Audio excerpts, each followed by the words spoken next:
Yesterday, I see that Jeremy Stevens has decided to call out Justin Gaethje. I don't know why. I don't know why those guys want to fight. I hear they're not even in the same weight class. They want to fight. I'm on board. They want to fight. I want to watch. So maybe something happens there. Maybe something does happen there. And I know so many people don't like the changing of the weight classes, but who cares? Let's start to see it. You got somebody better you want to see Jeremy Stevens fight? Do you know anybody that wants to fight Justin Gaethje? Come on.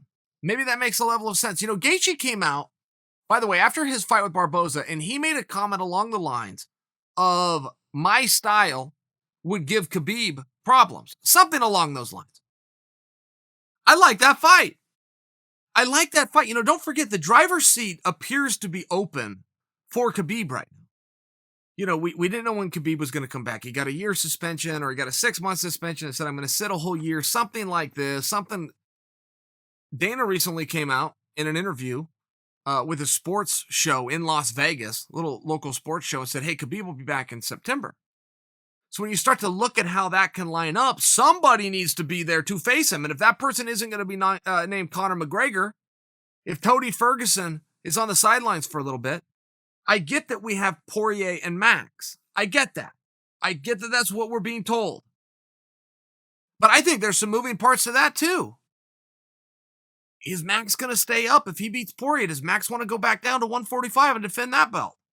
Is Max just going to leave 45 and he gets stripped of that belt and moves up to 55? I don't know that these are even all that hard of questions to answer, but you have to go in line. You can't answer them right now.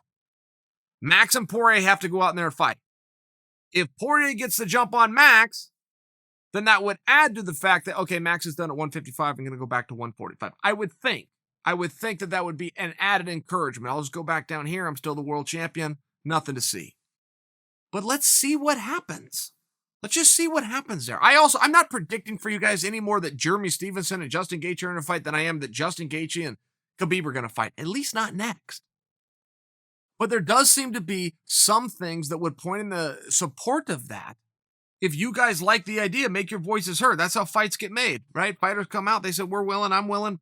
Boom. Then we wait to hear from you guys. You like the idea, it can get pushed forward. There would be something that would seem to line up there, though. Gaethje's going to have to fight somebody between now and Khabib. As hot and bright and shiny as his star is right now, man, it goes fast. This sport goes really fast. You see another 155-pounder fight, you go, okay, that's the fight I want to see, and everybody else gets left behind. So he needs something to do. And I also think a fight between Gaethje and Khabib, just to share with you guys, right? There's politics in this sport. Maybe more in this sport than any other sport. But to share with you guys, they have the same manager. So the manager's not going to get in the way. He's not going to say we want something else for Khabib and slide his own protege in Gaethje. Manager's going to go, look, if I can get two guys, a title fight and a main event in the same night, even if against each other, I have more than succeeded at my job. It's a little backstory there. But Gaethje, Khabib, I get that it's not next. I don't want to hear that in the comment section. But I will also tell you I'm very interested in that.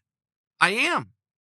And that's before you even get into the X's and O's and who would win and whose striking's better and whose wrestling's better and who can push harder for 5 rounds. It's before you get into any of that. Justin Gaethje does make a fair point when he says, it's a broad statement. There was nothing arrogant about it. He said, I'm one of the biggest threats. That's true. That is absolutely true. Justin Gaethje is one of the biggest threats. You can fill in the name after that. His statement was to Khabib Nurmagomedov, you can fill in the blank. He's a top fighter in the world. Joe Rogan came out and called him the most violent guy in the UFC. Tremendous compliment. But I don't know about that. Don't forget about the great marketing ploy of 2018. Eddie Alvarez was getting ready to fight Justin Gaethje. Eddie Alvarez came out and said, this is for the title of UFC's most violent man. Everybody, that caught on. I didn't even know that Eddie's the one that created that hashtag. I thought like the UFC came out and said this is for the title of most violent man because it caught on so well. That was out there for like 3 weeks before I found out that Eddie had created. Justin got on board with it. Justin started saying, yeah, that's what we're fighting for. The UFC got on board with it. The media got on board. Other fighters got on. I got on board. Alvarez beat him. Alvarez is the most violent man. And before you guys, I don't want any fact checkers out there. Well, Eddie's not in the UFC. He's over at one. Yeah, I got it. MMA. Broad strokes here.